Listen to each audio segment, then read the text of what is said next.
Hey everyone, and welcome to 121 in Flux. I'm Peter, that is Connor, and of course we talk about movies on this show. And on this episode, we are going to talk about the Planet of the Apes, the original 1968, well, classic, to use a descriptor. Obviously we're doing this because War of the Planet of the Apes, and I still have a dispute. I think it's War for the Planet of the Apes, isn't it? Oh, sorry, War for the Planet of the Apes. I still have this dispute that these new movies have too many of this, or in this case, an of the and a for the.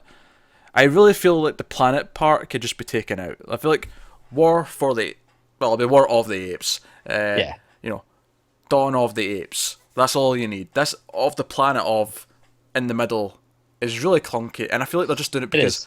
they need the Planet of the Apes, the full title, to be in there so people know what it is. It I bugs agree. me. It just No, I agree. I think this newest one's the least offensive because it is for the instead it's of the yeah, twice. it's slightly different, yes. Yeah, so But it the actually two feels like a sentence instead of just a repeated phrase. the all two though, great films, but Yeah. We'll, of we'll the get to, we'll get to those films. They're coming up. Don't you know? yeah. So But we're doing this because this is not for them. new one's coming out. We're going to do the original, which we're doing now, and we're going to do Rise and Dawn. All these in lead up to the new film, which basically means we're alternating between Apes and Spider-Man movies for the next couple of episodes. Although we have patrons pick episode to do as well, and we'll tell you more about what won that vote at the end of the show.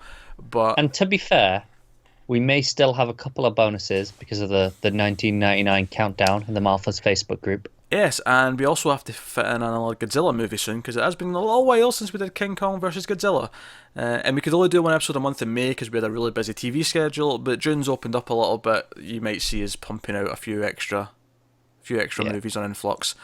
But here we are. So we're going to talk about Planet of the Apes, 1968.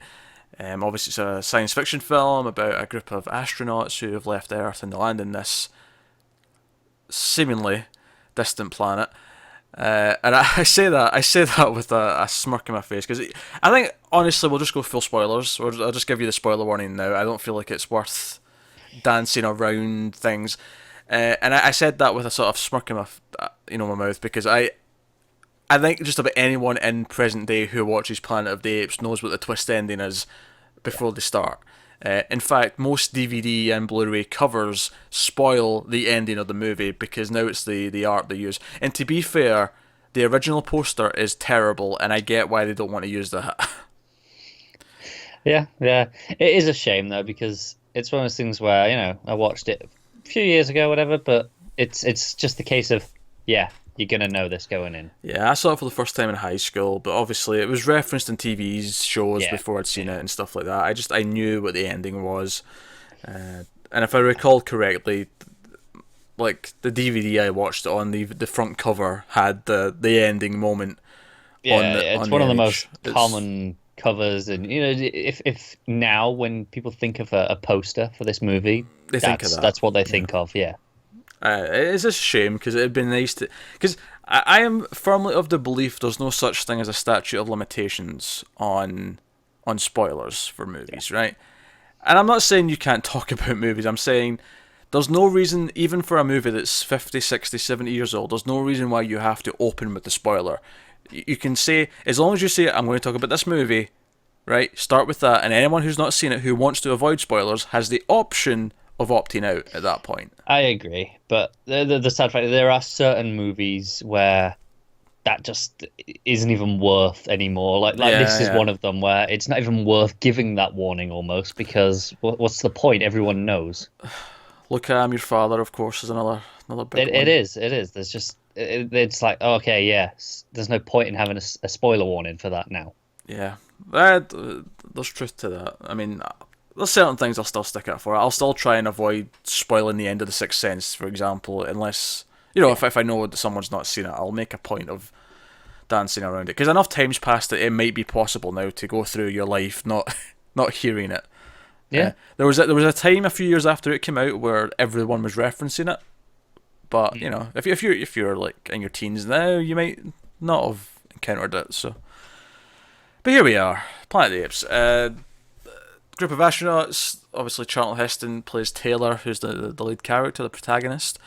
and they have left in hopes of finding something. That's actually something we never really get much of. We never really get what their mission really is. No, it seems to be an exploratory mission, but we don't really have any definitive facts. But that said, though, they can never go back.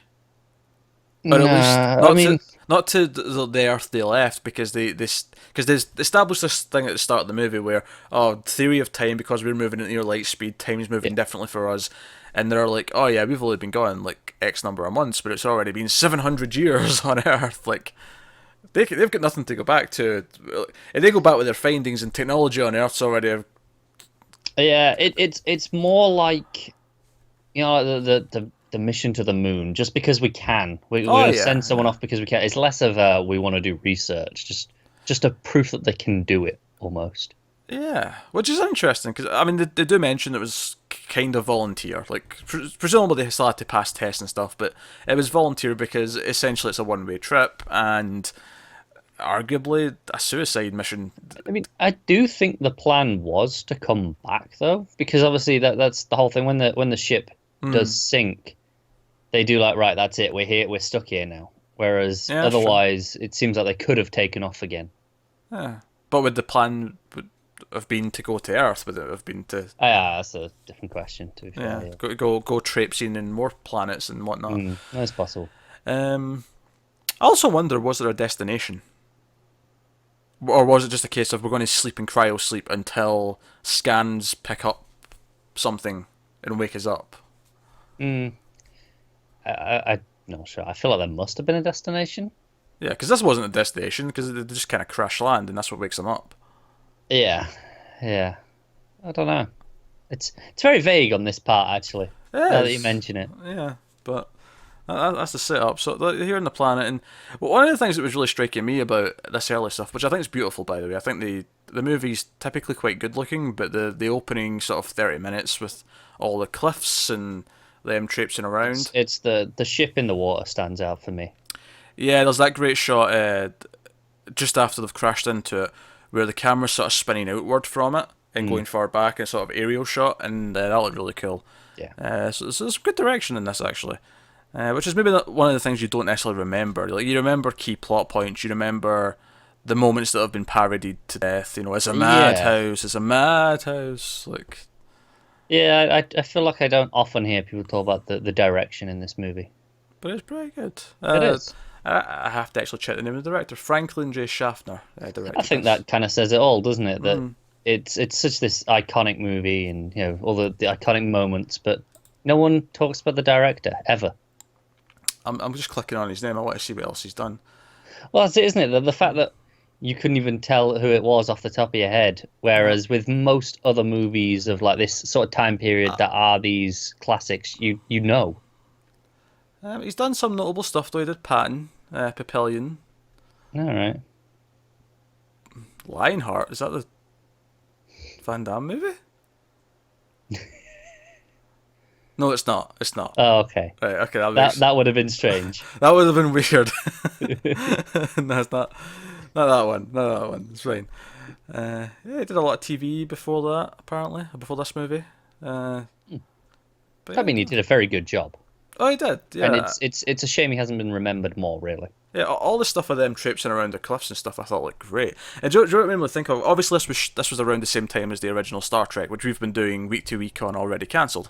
And what I thought was really funny, just watching this with that sort of in my head, was like, yeah, this is kind of what Star Trek would probably look like in the late 60s if it was a big budget movie. Because instead of having like a sort of cheap backdrop, they've got, you know, they're out in the cliffs, they're out in locations doing like some really gorgeous looking stuff. They've found an exotic location that looks like, yes, maybe could be another planet. It also looks like Earth, but that doesn't necessarily mean it's not Earth. Like, you know, it looked good. Do you know what's something that was striking me, actually? You know how with modern movies, especially like Prometheus and Alien Covenant, one of the big complaints has been how stupid the scientists are. They're not even wearing helmets. You know, there's contagions and things like that. Right? So not only did they get out of the ship and they're not wearing helmets, which I didn't really bother me, but like I sort of chuckled to myself. Later on, they find some water and they strip down and go skinny dipping. Just dive right in. I don't care what bacteria, flesh-eating bugs are in here. I'm getting in that water. or snake monsters or anything like. Yeah. Now, admittedly, given the end of the movie, we know it's actually relatively safe, but but they don't. But yeah, they don't, and I think that's kind of funny. So, but speaking of, actually, this movie's not rated like I don't even think this is PG-13. This is just PG, and admittedly, maybe in SD it wasn't as noticeable, but there's a lot of cock, kind of, at this part of the movie when they're all naked and you can obviously they don't focus on it. It's all very wide shots and they obscure it as much as they can. It's never on screen for long, kind of cuts in and out with the wide shots. But in HD, you can kind of like, oh no, there's cock, there's another cock, and it's kind of funny how that it wasn't rated. Because typically nudity, I mean, whether you agree with this or not is another matter, but typically nudity that's one of the things that gets it rated up, Yeah, especially more so even with like male nudity. Yeah, no, fair point. You have topless females, which is like the sort of the lower bar, if you will, and then you go full frontal, and that includes both sexes and so on. But it's one of these things that I noticed. I was like, oh, that's a different time in the 60s when you could have this in a relatively child-friendly movie. So, it's interesting. But, so they go searching around, and everything's quite pretty. Of course, they find humans that are mute, and that's when the apes finally show up and start wrangling them as if they're cattle, almost chasing after them with nets and that kind of thing. His two comrades get separated, and he gets captured. And then a big part of the movie, of course, is when we're introduced to Zira, who is this animal psychologist, I think her title was. And she sort of recognises he's different, and humans, men as they know them, can't speak, and because he's been shot in the neck, he's struggling to speak, so he can't quite speak yet. So you're very frustrated watching him try to communicate, and everyone keeps dismissing it. Oh, man can't speak, man's this, man's that. And of course, eventually he's able to write, and then he's able to speak. Obviously, famous moments, they get your hands off me, you dirty ape, and all that kind of thing. But no, that's kind of where the plot goes, and I think it's relatively simple actually. Watching it again, it's kind of goes through things, but everything's very fascinating because it is like this discovery. First, it's their discovery of this planet, but then it's the ape's discovery that he's not this savage, he's not this primitive being. Yeah, and then you have his discovery of their culture in society. Kind of this back and forth all the time. And there's constant messaging, and some of it's very relevant today still, and particularly how dismissive. It's almost like the apes are these conservatives that anytime they're showing something that goes against what they believe, their scrolls, their religious beliefs, they're immediately like, no, that's preposterous, these are lies. Like, that is immediately how they react every time someone says anything that even hints that. Yeah, I think that's kind of accurate, especially in today's world of how much everyone's in bubbles. On any side of the political spectrum, everyone has their bubble typically, and you typically read news that is already aligned with your personal views because that's what you've chosen to look at. So it just reinforces, and so when something does question that, you kind of dismiss it because it disregards what you already think. Obviously, it's heightened in this. It's very much like he's presented with he can speak. He's still a savage. He's still a primitive being. Like, he was very in the face of direct evidence. It's written off, but like that's very much there. Obviously, the whole idea of humans being wrangled around like slaves is very kind of a notable imagery, and that obviously speaks to a lot of things. You have the race issues between the different species of apes. Yeah. They like the chimps are seen as the lower beings and that kind of thing. Yeah, and obviously they claim that all apes are equal, but then they act in a different way, and that's kind of still relevant today. Well, that's the thing. Taylor actually says, some apes are more equal than others by the looks of it. Yeah. Like, he has that little passing cutting comment. And obviously Taylor's arc in of itself, like his sort of viewpoint at the start of the film, he's almost kind of manic, the way he's kind of cynical and doesn't seem to care about things like, there was a female astronaut on the ship that dies on impact, or she's already dead. Never mind. But there was a crack in a cryo chute. But she was already dead, and like one of the other guys is trying to like mourn her and like, oh, we should do something, and he just sort of laughs it off. In fact, there's that famous gif, which I knew was from this movie. I always remembered it was from this, but I forgotten the context of it. Yeah. Like, what was he laughing at? Was the camera pans it's past such a strange sounding laugh as well, isn't it? Yeah. Yeah, it's also obviously dubbed. His mouth doesn't quite match the laugh sound that's playing. But it's so over the top and crazy. But he's played as very cynical. He's talking to the other guy, and he's like, he's sort of like analysing him and saying, "Oh, you were the best of your class, and you felt you had to do this out of like some sort of noble adventure and not lose your status." And he's very cynical about it. And Taylor almost seems glad that he's left Earth behind. He doesn't want that. Yeah, he doesn't have to deal with it. But of course, the arc for him over the course of the movie is that he realises how important it was to him and how much he misses it. How Nova, who are the female primitive women from this planet. I know it's the same planet, but I'm just saying that to distinguish between like this time and our time. But like he becomes like he grows kind of attached to her because she's someone to talk to, even if she doesn't talk back. And yeah, she doesn't talk back, but she does understand to a degree. Yeah, and obviously, at the end of the movie, like realizing that it was us. It was like, because obviously, I think a big thing here as well, of course, is the Cold War and the threat of nuclear annihilation is a big thing, which is obviously what the movie's implying happened at some point.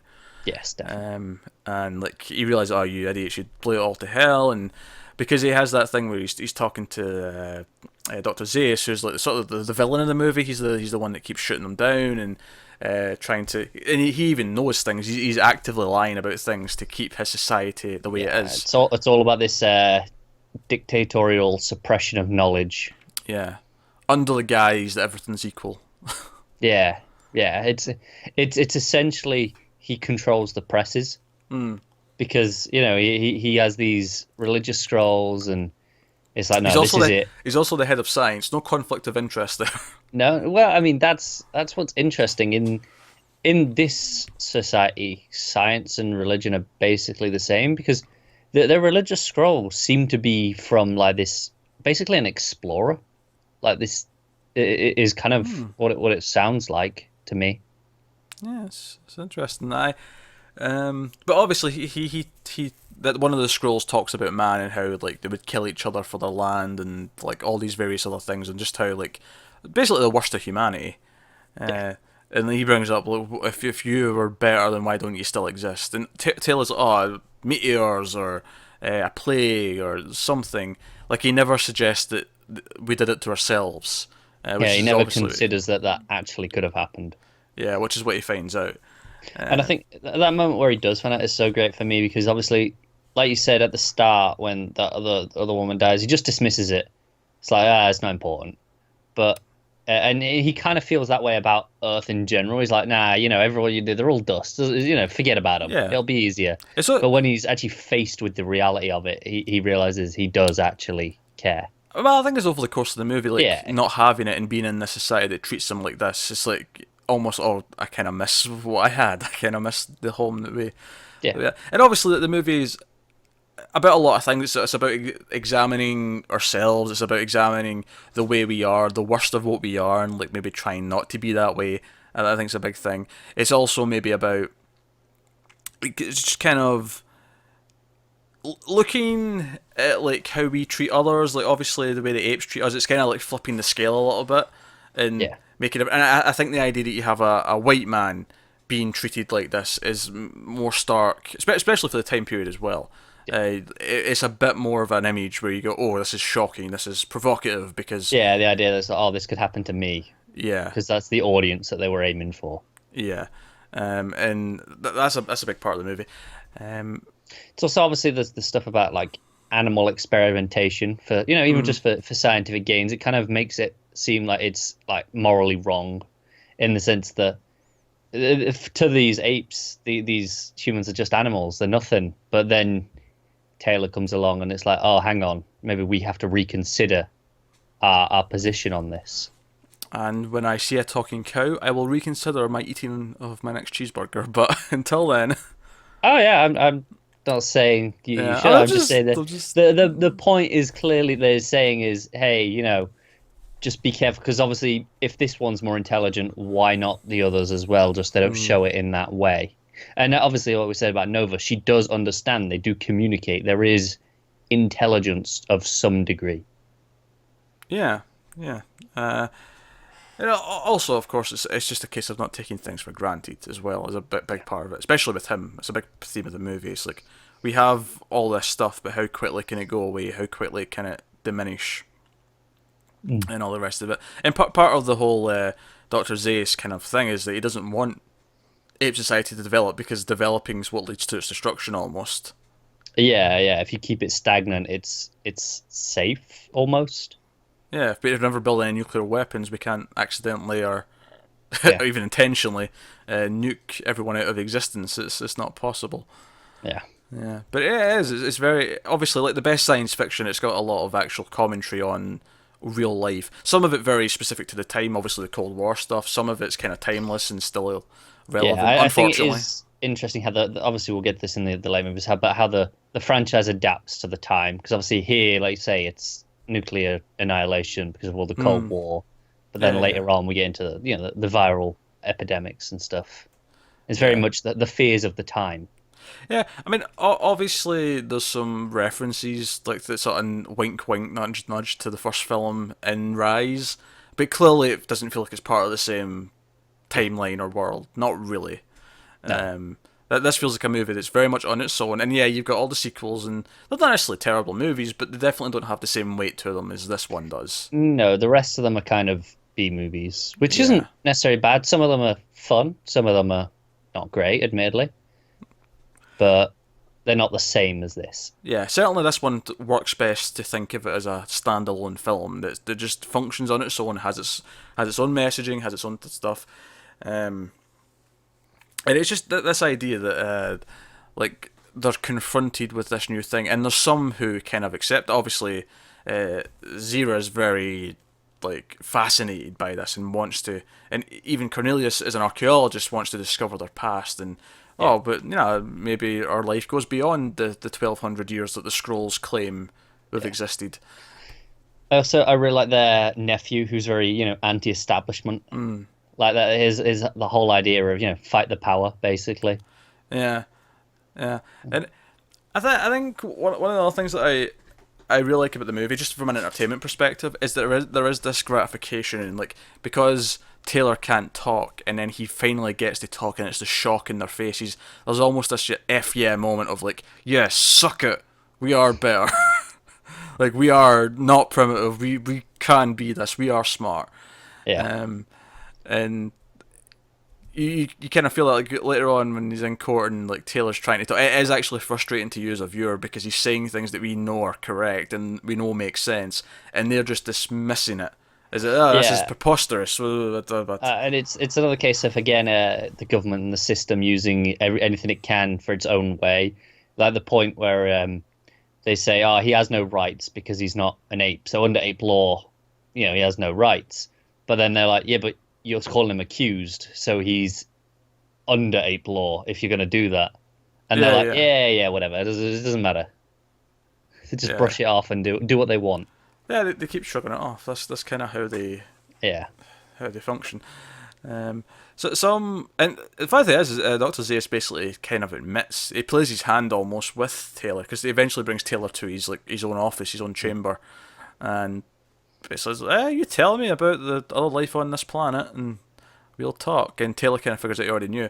In fact, one of my favourite shots of the movie, outside of a lot of the opening stuff and obviously the ending, is it's when Taylor's in Zira's place, and he's not speaking yet, but he's writing lots of notes. He's writing various things, and the guards come in and take him out. And there's this great shot as he's leaving where the camera just kind of follows him. He's got the sort of muzzle on his face, and he's been dragged sort of backed away, and the camera's just sort of following him. It's really close up, but it's just a really sort of intense shot. Yeah. But like I say, the movie does this really good thing where because we are human beings and we speak and we come from Taylor's world, we are constantly through his eyes, where we're constantly frustrated with him. We're constantly finding small glimmers of hope with him, and that kind of thing.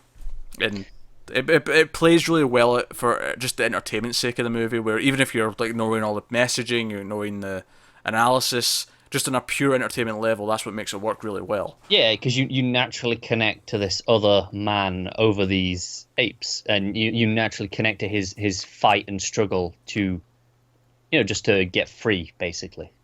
Talking about the ending's kind of a weird thing now, because obviously we spoke about how everyone knows what it is, and like he eventually gets away, and like obviously Zira and Cornelius help him, and they take him to the dig site to look at the things, and basically Dr. Zayas just kind of lets him run off after, because they have a chance to stop him as he's riding away in the horse with Nova, and he just like, nah, just let him go, because like he's not going to survive. Yeah, I think it's not even that. I think it's because obviously he knows that he's going to find something. Yeah, I don't know if he knows that's exactly what he'll find, but he knows that there's some stuff out there that'll prove to him that kind of what happened. Because he says, "Oh, you're not going to like what you find," and it's the idea that he lets him go because it's him seeing that will be worse a punishment than them just locking him up. Oh, sure, yeah, I can see that. It's very sadistic in that sense. I can see that. Really well shot, but actually, obviously, we know what he finds, but I love how the camera kind of plays it in a very kind of ambiguous way. Yeah, you see the top bit, and then you just see some of the spikes from behind. And if you know what it is, you know exactly what you're looking at from behind, but like, you buy that it wouldn't be, and then he obviously gets down in the sand, and he beats it with his fists, and he's like, God damn you all to hell, you killed us all, you blew it all to hell, kind of thing. And we get that epic final shot where you actually see what he's looking at, and it's the Statue of Liberty in the sand, sort of hunched over. Yeah, it's just like the top half of it, and then just all the it's a gorgeous shot in general, though. Just the sun on the water. Yeah, and the effect, it's a little bit softer than the rest of the movie. Obviously, we're watching in 1080p now, HD. The shot is noticeably softer because it's an effect shot, but the effects mostly hold up quite well. I think one of the things that because so much of it is practical, a lot of it does just still kind of work. Yeah, the only moment that really made me laugh in terms of effects was after the hunt where they captured Taylor. The guys the apes taking the photo. He says smile, and obviously because they're these masks, they can't smile, so instead they just make a noise. Nah, that's fair. I mean, yeah, obviously the fact that there's suits, there's people in suits that are the apes, is definitely obviously a dated thing. I will say, going back to it, because obviously in the new movies we have this fantastic CG that is like next level. It is the gold standard. Yeah. Dawn of the Apes is still to be surpassed in CG, although War's about to come out, so maybe... maybe this is it. But, like, I was actually impressed when I was watching this again at how expressive they clearly designed the mask so that the eyes could still be the real eyes, and it was very expressive. Now, there was a couple of moments where you could kind of see the real person's lips behind the mouth, and it was like a little bit... Yeah, but for the most part, it's pretty solid. It's good for what it is. For people in suits, it is really well done, and you get away with it a little bit because it's meant to be thousands of years later, and they're supposed to be really intelligent apes. So you buy it, or maybe physically they look a bit more man shaped, if you will. Yeah, exactly. And also in terms of just it being a suit, there's only if you've got a good quality suit, there's only so far wrong it can go. Yeah. So it naturally just holds up by that. Absolutely. But it looks pretty good. Do you know what so we spoke about the cinematography. I actually think that looks really good for the most part. There's a lot of wide shots. There's a lot of, especially at the start when in the rocks, there's a lot of really wide stuff where it's like, oh, here's them in this vista. In fact, one of my favourite things is when they first get off the ship and they're in the little paddle boat, the little raft, and they're going down this little creek, and there's like two cliffs on either side, and they just look so small in the frame of these two dominating cliffs. It just feels like they have no idea what they're entering. They're alone in the world. That's it. It really gives you the sense that they are these explorers on this foreign planet where they are such a small little part of this world that who knows what's out there. With their stupid metal backpacks that I can't imagine are comfortable to wear. Probably not. Yeah. So that was the other thing, actually. They go skinny dipping, and while from a biology or geology level, there's no comeuppance for it. it still bites them in the ass because that's when the other people steal their clothes and. Yeah, I will say one thing that maybe annoyed me a little bit is after they got out of the little boat and they go through all their packs and go, right, this is what we've got. We've got this gun, we've got this first aid kit, we got all this food and water. And obviously they leave that at the side when they go skinny dipping. And then it's gone and never heard from again, obviously. But I'm going, did we really need so much time knowing exactly what was in every single one of those if you're just going to get rid of them? I'll argue yes, to an extent. Because, first of all, it establishes that when they first go through it, it establishes, okay, this is how dire the situation is. We're in the desert, this is all we've got. It really hits home how limited things are, how desperate they are to find life and food and civilization of some kind or whatever. And then when they go, you understand the full weight of what that been taking does. Like, this is their one lifeline, and it's just went away. It's gone. Yeah, I don't think it needed quite as much detail as we were given. Like, it was very in depth. I think that's part of the error the film is made. The pacing so like this. Although I actually really like the pacing at this part of the movie. You don't see an ape for what, half an hour? Yeah, at least, and I like that exploration segment of the film where it is just these guys looking around and trying to find things and. Yeah, and it also works obviously because we get to know who Taylor is, and you know, it's funny because obviously the other guy says, you can't get a read on him, but we do through this conversation, and obviously everything else that happens in that section of the film. So when we have to go so long without him talking, it's like, okay, we know who he is at this point. And obviously one of the things we've not talked about is how the apes basically are humans, just from a different stage, right? And it is. And I don't mean I don't mean apes became humans. I'm not talking about biology. I'm talking about just the way they act, the way their civilization is, the way they communicate, blah blah blah blah. And there's a great thing that accents this actually, where one of the apes repeats the same dialogue from one of the guys at the start, Dodge, the black astronaut. When they find that one little plant, and finally they find that one little plant. And he picks it up. And first of all, I thought that even that in itself was symbolic, that they find a plant and they immediately just rip it out of the ground. Like, it's just, that's it.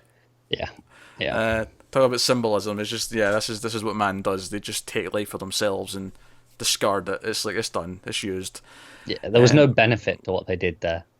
No, really not. They just wanted to look at it and go, ooh and life. Yeah. But one of the lines he says, well, there's life here, so you'll find another, and another, and another. And later on, one of the apes says that as well when he's talking about, I think it's Dr. Zaius, when he's talking about intelligent people, you know, men speaking and stuff. It's about mutations. Mutations, yeah. And he's like, when you find one, there's bound to be another, and another, and another. And it was just, that really stuck out to me, is this, we are kind of the same. You're pretending you're not, because even though he has some knowledge and he's read these scrolls, he doesn't really quite understand it. No, I think it's. I like the idea of the way he's kind of doing what he does out of fear, which again plays very nicely into the Cold War stuff, where everything was, everyone was perpetually afraid. That was kind of the point of the time, where it was fear of what could happen, what could happen at any moment, and that's kind of Zaius' thing. He knows what man can do, and he knows what they would do if they progress. So it's this fear of, I don't want it to get to this stage. But that's the funny thing, though, is he doesn't realise that that's exactly what men did. Exactly. And it slowed things down, sure, but... Eventually, yeah. I mean, we've not eventually annihilated ourselves yet, but yeah, there's still hope. Yeah. But, like, he's doing exactly what we did, and I think that's kind of the mistakes. Also, the idea of, like, things being a cycle. Things always happen the same, and to come out of it, you have to break the cycle. Yeah, elements of that. But like we say, like all the best science fiction, it's pointing out things, it's analysing things that are actually part of society. Yeah, sure, it's a movie about a man to a bunch of talking monkeys, but it's actually saying a lot. It's saying a hell of a lot. It is, and like you say, like there's a reason it's a timeless classic, like other sci-fi movies of that time period and before. It's because they have something to say, and the sad part is what they have to say typically is still relevant, which is why the movie is still relevant. I mean, And along the Cold War stuff, that feels a bit more specific. The fear of nuclear weapons. Which, don't get me wrong, nuclear weapons are still pretty scary. But it's just that was very much of the era. We don't have the everyday Yeah. fear of it, yeah. Um, But all the general else, societal stuff, the class. even the idea of like anything said against the scrolls is blasphemous, and you will be like, even that feels super relevant to some of the more extreme parts of like. Yeah, definitely. It doesn't take a lot to compare that to other things, and like, oh, you disagree with us? Well, you're an enemy of our religion. So yeah, I mean, even just to look at like North Korea, for example. You can't speak out against the leader because that's a crime, and it's the same sort of thing here where it's heresy for them to say anything, and they will be punished. Yeah, but all apes are equal. Yeah, obviously. No, so yeah, I think I might mention the score a little bit. I don't know if a lot of it sticks out to me. A lot of it is pretty typical, I would think, of the time period. But there is some stuff I really like, especially going back to the early part of the film when they're exploring, because a lot of that is quiet as they're just kind of walking around the cliffs and stuff. Yeah, there is that kind of sci-fi track that they kind of, like, you have the sort of the little high pitch sort of strings that sort of come in every so often. Yeah.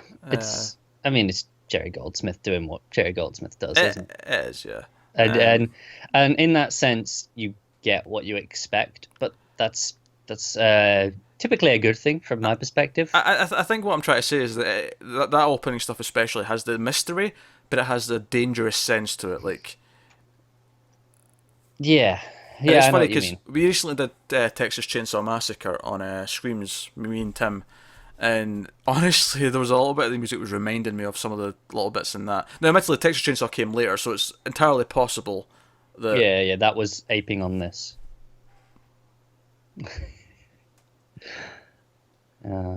I apologize, that was pretty bad. Which reminds me, actually, human see, human do was a line of dialogue in this, and it was. Yes. I think it might have been a bit too on the nose, just a bit. That was maybe one of the lines where it just went a little bit goofy, just a little bit. Just a touch, yeah. Oh dear. No, but the movie holds up really well. It does in a number of ways. Charlton Heston's very good. Yeah.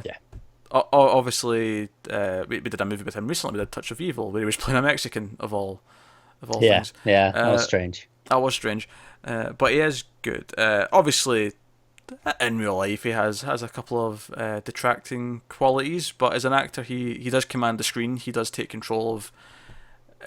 Yeah, and I think for me, when I watch films like this with him in, I don't think about the person. I think about the performance. Me neither, really. Still, though, it's hard to even see him now without thinking of, Out of My Cold Dead Hands. Like, that clip is just sort of ingrained into my...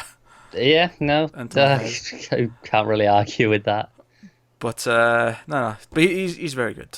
Obviously, the actors who are in the costumes are typically pretty good. The three leads, Zira, Cornelius, and Dr. Zaius, they're all pretty damn good. Yeah, they do a good job of having personality and even just holding themselves differently, even when they're in these suits still. But you can tell like one chimp from another straight away. Yeah, those ones you can definitely tell. Obviously, the others kind of all merged together. They've all got the same outfit. Background ones are all the same. But that's kind of the when they go, oh hey, all men look the same to most of them because. They don't know any men, but it's the same. Here it's like to us, all these chimps look the same because we don't know any of them. We're just seeing them in the background. Although, of course, literally in this movie, I guarantee you all those ones in the background have the exact same mask. Oh, obviously. Yeah, so they actually do all look the same. They do, yes. But yeah, I think that's fair. And again, like you take that as again other sort of jabs at racism and that kind of thing. The race stuff is very forefront in this movie, just because their society is so obviously split into race in terms of even just like they function in different roles. Yeah, their society. Yeah. And so obviously all the humans are hunted down and treated as slaves, and well, even if it's slaves, I mean, it'll even be slaves if it's just sideshow attractions. He goes through that museum where dead people have been stuffed and yeah, they're more treated like cattle. yeah. But even then, not it's not like they even take anything from them. That's like cattle have a purpose in terms of like food and clothing. Yeah. These humans are just kind of. I mean, it's a hunt. It's sport. Yeah, it's sport. It's pets. It's. And I mean, and you know, they're on horses hunting. It is very much like, you know, like rich, posh, British fox hunting. Well, I don't know if I'd go that far because they talk about them being savage, and it sounds like they only bring them back to experiment on and things like that. It doesn't sound like they serve much of a purpose to them, other than that. No, no, they don't. So, yeah, that's. But no, movie's very good, and I think we're wrapping up here. But yeah, so I thought about music, thought about cinematography, thought about acting, direction's really good. Yeah, I think we've hit all the points. So, no, I guess that leaves us to ratings, which is interesting for a movie like this. So, where do you stand? What are we giving this out of 10? I think I might have to go with a 10, you know, because it's... Oh, 10? I think I might. I think I would... The first time I watched it, you know, a few years ago, I haven't watched it since. I think it was probably like a 9. But I think it's gone up just in the sense that I do really feel like it's really held up. I think it's highly enjoyable as a movie. The messaging's all very good, if occasionally somewhat on the nose. But it's all there, and there's so much of it. It's not just one thing. There's, you know, a multitude of different themes that it deals with all at once. That's fair. I think I can't quite go that high. I'm gonna settle on a 9 myself. For this. Like you say, it's entertaining. All of the different elements come in. I think I'd forgotten how well shot it was as a movie. Yeah, from my first viewing, I think that's one thing that I had forgotten. Like you say, it's a little bit on the nose at times. Here's a really stupid thing that was bugging me. The guns that they were using had no clips in them, and you could see the hole where the clip was supposed to go, and that was kind of bugging me. Not that I'm down scoring it for that. I'm pointing it out. It was something I noticed. Yeah, that's fair. The one that Taylor was using towards the end, especially, like. I mean, you have to imagine that was just a safety thing on set. Just don't put any bullets in the clip. Well, yeah. I mean, I guess. You cannot make that complaint when 99.9% of movies achieve this with no accidents. No. Look, they're very advanced guns. The bullets are in a different place. They're not advanced. The houses are made of like stone. Okay, fine, but all right, they're just different. The bullets are in a different place. Yeah, that was actually the weird thing. I thought it was weird the apes had a camera when otherwise, technology speaking, it was more past than that. Like everything else was very. Yeah, but then they had like a camera. They had these guns that, you know, looked relatively modern. Yeah, guns in the camera are the only things though. Everything else was very. You live in like sort of stone houses and. Kind of thing. Yeah, it was. It was very, like the surgery was very. Like there was no brutal. hints that anything worked with technology, worked with electricity. No, there wasn't. I don't remember seeing. Yeah, I don't remember seeing any lights or anything like that. See, I'm trying to think. I can't think of any light, but the rooms were definitely lit. But we didn't see any light sources. Yeah, there was no sources. It was just the magic. only time I can even think of like a light source being seen is, you know, when they're fighting in the cage and he comes in with the fire torch. But I can't think of any other. So no, I'm gonna go with a 9. I think it's a very good movie. I think direction's really good. Parts are really well played. A lot of good messaging, and it is entertaining. So yeah, apparently it's 9 from me. And do you know what the amazing thing is? Is that somehow, years later, decades later, when no one wanted a new Planet of the Apes movie, this was somehow topped. More on that in the coming weeks. So look forward to that. But that's Planet of the Apes. That is the first Apes movie. So Yeah, let us know what you thought of the movie in the comments below. Like, subscribe, all that stuff. If you want to support the channel, obviously all that supports the channel, but if you want to support the channel a little bit more, you can go over to patreon.com/MildFuzzTV and see some of the bonuses you can get, including getting episodes of this a week early. So if you're watching this on the YouTubes, the next one's already up. So that's fun. Another perk on Patreon in the $5 tier, because that one's only in the $1 tier. In the $5 tier, you get to vote on a monthly episode of this show for a bonus episode. And this is a particularly special episode because I get to announce what won the vote for May. So coming within the next couple of weeks in June, we are going to be covering the Akira Kurosawa movie, The Bad Sleep Well. That won the vote narrowly. Narrowly. Don't worry, even though the patrons get to vote for this, and they will get it early, everyone still gets this on YouTube. Yeah. That's the same. Yeah, this goes up like a regular episode for everyone. Everyone benefits from this bonus. The only benefits that the patrons get is they get to vote and choose the movie, and they get it before you. Yeah, so The Bad Sleep Well is going to be won the vote and will be June's bonus episode. I also get to announce what the next vote is for the patrons. And because, obviously, we are voting throughout the month of June for the bonus movie in July, and because July has Dunkirk coming out, we thought we'd sort of give it a theme, and the theme is Christopher Nolan. So these 4 movies up for vote over the month of June for the July movie, or Christopher Nolan movies, they are Memento, The Prestige, Insomnia, and his first film, Following. So those are the 4 options. So if you're a patron at the $5 tier, or you're considering joining at the $5 tier, you have the month of June to vote on that poll. It should be up soon after this video is up early on Patreon, so you can check that out. So please do. I'm curious to see what will win that. Basically, it's his first 4 movies, not including any Batman stuff, because the Batman stuff will come someday. Yeah, and then the later stuff we were like, no, we'll get to that eventually. It's a bit too recent. New. Yeah. So I'm curious to see what wins that. But so that's the housework, if you will, the house cleaning before we wrap up properly. So thank you very much for watching. Once again, get us on Twitter at mild_fuzz. We always appreciate you getting us on there and watching the videos. So thank you. Keep watching movies. We'll see you next time.